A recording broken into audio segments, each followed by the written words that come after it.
Halo teman-teman, welcome to channel Pink Paper. Di sini, di video kali ini kita akan bahas tentang silogisme ya. Silogisme ini adalah materi pertama dari PU. Dan ini basicnya, kita akan bahas tentang silogisme. Apa sih silogisme itu? Mungkin baru pertama kali dengar ya kalian, apa sih silogisme?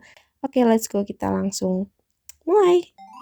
Oke, materi yang kita bahas kali ini adalah silogisme ya. Apa sih silogisme? Mungkin ada yang baru pertama kali dengar. Apa sih silogisme? Jadi silogisme itu semacam penarikan kesimpulan ya. Yang biasanya kalau di soal PU itu memang biasanya ya kalimatnya itu tuh nggak terlalu panjang gitu. Cuman 1-3 lah gitu, bukan yang bentuk narasi full gitu. Oke, jadi silogisme itu biasanya jenis soalnya itu dengan kata-kata jika atau apabila, terus disambung sama kata maka atau sehingga, itu juga bisa. Misal soalnya gini, jika A pergi memancing maka A mendapat ikan. Nah itu biasanya soal ini diarahkan ke tipe silogisme kayak gitu teman-teman. Oke, biar lebih gampang, kalau di silogisme itu kita simbolin kata-kata yang rentetan kata-kata yang jika bla bla maka bla bla bla itu dengan huruf P dan Q. Misal ada kalimat jika bla bla bla bla atau apabila bla bla bla bla koma. Nah, sepanjang kalimat itu kita simbolin dengan huruf P. Nah, biasanya itu kan ada lanjutannya ya, jika bla bla bla bla maka bla bla bla bla bla bla titik. Nah, dari maka sampai titik atau dari sehingga sampai titik ya, dari maka sama sehingga sampai titik itu kita simbolin dengan huruf Q biar lebih gampang mengaplikasikan rumus-rumus silogismenya. Ini ada contoh soal ya teman-teman. Jika A pergi memancing, maka A mendapat ikan. Nah, tipe-tipe kalimat yang kayak gini nih biasanya diarahkan ke silogisme. Oke, biar gampang kita aplikasiin ini ya, PQ-PQ-nya ini ya, kita cobain di soal ini. Jika A pergi memancing, nah ini ada kata kunci jika. Kalau ada kata kunci jika di sini, berarti kita langsung aplikasikan ke sini. Oh, berarti dari jika sampai koma, ini kita simbolkan sebagai P. P, gitu. Terus lanjutan ini kan masih ada lanjutannya nih. Maka A mendapat ikan. Nah, dari maka sampai titik itu kita simbolkan dengan Q kayak yang tadi kita udah bahas ya. Berarti kalau ini P, maka dan lanjutannya sampai titik itu kita sebut dengan Q. Nah, ini adalah contoh tipe soal silogisme yang pertama dan yang paling basic gitu ya. Karena ini simple banget, cuma ditanya salah satu premis aja. Kalau kita punya soal P maka Q, contohnya kayak yang tadi ya yang aku bilang, jika A pergi memancing berarti itu sebagai P, dan maka A mendapat ikan itu sebagai Q gitu ya. Berarti kan ini udah setipe sama yang ini ya. P maka Q. Nah, yang ditanya adalah P. Maksudnya gimana? Kita punya soal jika A pergi memancing, maka A mendapat ikan. Nah, sekarang yang ditanya P. Berarti yang ditanya apa? Jika A mancing, jika A pergi memancing, terus apa gitu loh? Ya dia mendapat ikan kan gitu jawabannya. Kesimpulannya adalah Q. Kenapa? Ya karena jika A pergi memancing, maka A mendapat ikan gitu. Bener kan kalau misal A memancing dia bakal mendapat ikan gitu. Berarti kalau mancing ya dapat ikan, cuman gitu aja sih teman-teman, cuma ditulis ulang gitu lah istilahnya.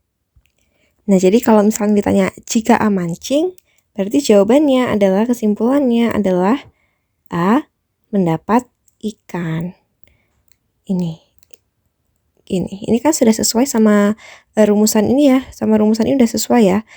Jika A mancing berarti yang ditanya adalah P, dan A mendapat ikan ini adalah kesimpulannya yaitu sebagai Q. Ini Q-nya, yang ini dan yang ini.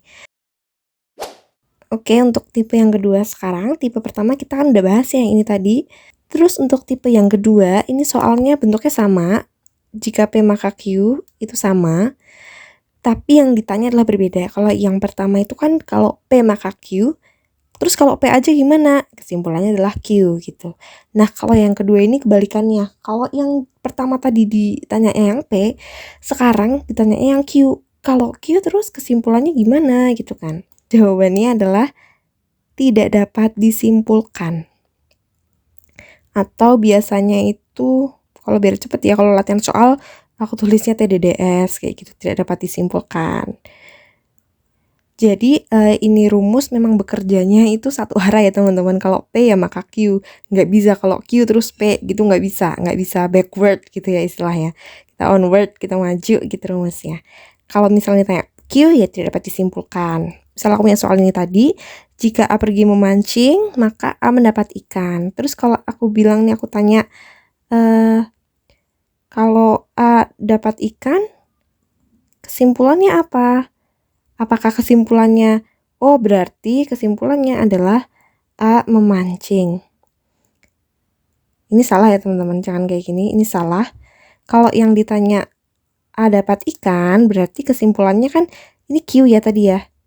Ini kan Q. Nah, ini kan Q. Yang ditanya kan, berarti kesimpulannya ya apa? Ikutin rumus ini. Kesimpulannya adalah tidak dapat disimpulkan atau TDDS. Berarti bukan A memancing ya, ini salah ya. Jangan diikutin. Jawabannya adalah tidak dapat disimpulkan.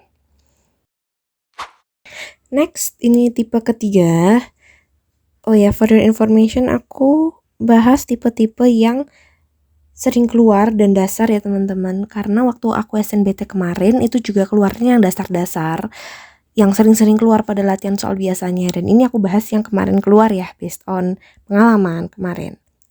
Tipe ketiga ini soalnya masih sama bentuknya, P maka Q. Bedanya biasa, seperti biasa, bedanya yang ditanyakan. Yang ditanyakan, aduh ini ada apanya nih?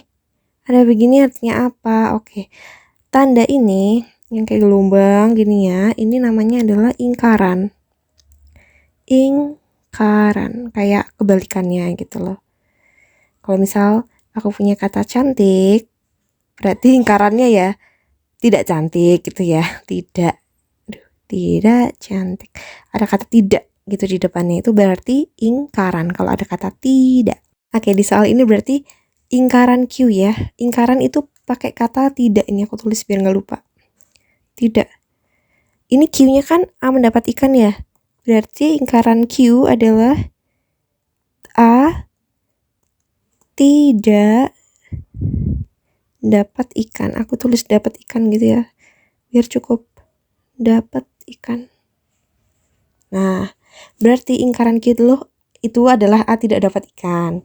Nah, yang ditanya kesimpulannya, terus gimana? Kalau A pergi memancing, A dapat ikan. Kalau ternyata A-nya nggak dapat ikan, gimana? Kalau A-nya nggak dapat ikan, berarti A tidak memancing. Apa itu A tidak memancing? Ingkaran, karena ada kata tidak ya. Ingkaran P. Gitu teman-teman. Oke, diproses dulu. Kalau yang ditanya ingkaran Q, kesimpulannya adalah ingkaran P. Tadi kok katanya nggak boleh backward, nggak boleh mundur. Ini kan yang ditanya Q, kenapa bisa P gitu kan. Oke, kalau ada ingkaran ya, sekali lagi kalau ada ingkaran, yang ditanya adalah ingkaran Q, bukan Q doang loh ya. Ingkaran nih, ada ingkarannya, itu ingkaran P gitu ya, boleh dibalik jadi ingkaran P gitu, mundur nggak apa-apa asal ada ingkarannya gitu. Nih kita kembali lagi ke sini ya, A tidak dapat ikan, berarti kalau ingkaran Q, kalau A nggak dapat ikan, berarti kesimpulannya adalah A tidak memancing. Next, ini tipe terakhir yang bakal kita bahas di video ini ya. Ini soalnya memang lebih panjang dari yang pertama ya. Kalau pertama itu kan P sama Q doang. Sekarang ada tambahan si R nih, new member. R, apa itu R? R itu buntutnya lagi dari si Q. Oke, kita analisis dulu ya soal yang udah aku buat ini. Let's go. Kalau misal, ini yang pertama ya. Jika kamu nonton konser, maka kamu bikin instastory. Nah, ada jika. Nah, kena kamu. Berarti ini adalah P. Maka kamu bikin instastory. Ini adalah Q gitu ya, kayak yang ini sama, kayak yang itu sama. Oke, selanjutnya masih ada lanjutannya, ternyata belum selesai nih soalnya. Jika kamu bikin instastory, storymu akan di like sama bestie gitu. Jika kamu bikin instastory, nah perhatiin kalimat ini, bentar, ini mana tadi, ini sama ini. Itu kan sama ya, sama persis kan kalimatnya gitu. Meskipun yang pertama pakai maka, terus yang kedua pakai jika, Tapi kan inti kalimatnya sama gitu. Kamu bikin Instastory, itu adalah inti kalimatnya sama gitu. Makanya jangan terus ini R, bukan ya, ini bukan R ya. Bentar. Nah, ini itu bukan R ya. Itu masih sama dengan Q. Karena kalimatnya sama kayak ini. Kayak gitu. Ini Q. Kok di situ, sini aja. Nah, itu Q. Terus kelanjutannya, storymu akan di like sama bestie. Ini kan sama aja kayak maka ya, cuman aku nggak tulis makanya gitu. Tapi ya intinya sebab dan akibat gitu. Jika kamu bikin Instastory, storymu akan di like sama bestie. Ini kan kalimat baru, sebelumnya belum ada. Karena ini kalimat baru, akan di like sama bestie. Kalimat baru kan, kita simbolin dengan R. Oke, sekarang kita coba tipe ini ya. Ini kan soal ini, nah soal ini udah sesuai sama ini ya yang aku lingkarin itu. Sekarang yang ditanya, kalau P terus kesimpulannya apa? Gitu. Oke, kalau P, nah kita terjemahin ya. Berarti kalau kamu nonton konser, gitu. Yang ditanya kan P ya. Kalau kamu nonton, jika kamu nonton konser, kesimpulannya apa? Kesimpulannya apa gitu. Apakah kamu bikin Instastory atau storymu akan di like? Nah, berdasarkan rumus ini ya, rumus silogisme yang ada, itu kesimpulannya adalah R gitu. Yang ditanya P, kesimpulannya adalah R. Atau kita bisa juga coret, ini kan P maka Q ya. Ini P maka Q, kemudian ini Q maka R. Q disebut 2 kali dan berurutan. Oke. Q disebut 2 kali, ini ada Q dan berurutan. Setelah Q, pas banget di sini ada Q lagi. Bolehlah itu kita coret buat gampangin. Coret, coret.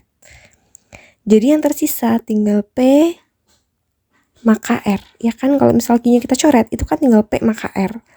Nah, yang ditanya adalah P. Berarti ini kan sama kayak gini udahan bentuknya. P maka R, P maka Q. Cuman bedanya di sini adalah R dan di sini Q. Tapi kan polanya itu sama ya teman-teman. Polanya itu sama.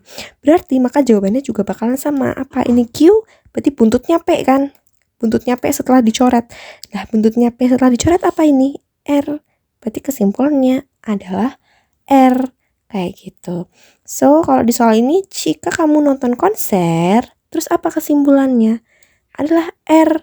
R itu apa? Storymu akan di like sama bestie. Storymu akan di like sama bestie gitu. Oke teman-teman, kayaknya segitu dulu.